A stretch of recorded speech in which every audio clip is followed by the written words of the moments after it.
to be really honest.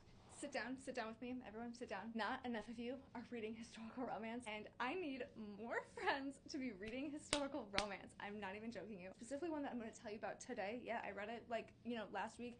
I'm going to tell you about it. I need you to read it immediately. If there's ever one historical romance I bully you into reading, let it be this one. Let it be The Princess Stakes by Amalie Howard. This story, just the way it's set up, like even just thinking about it, I'm like, oh my god, such a good beginning to any historical romance I have ever read. I wish I was exaggerating, but I'm not. So this book starts out with a princess who is in India, and she discovers her father has been, and she thinks that the person who had murdered her father is trying to murder her. So she flees. She's like, I'm out of here. I'm packing my bags. I'm running away. She escapes with 2 other people from her palace, and she goes to like the docks. Because she's like, what is the fastest way out of here? A boat to London. Or the people she's traveling with help her find a boat.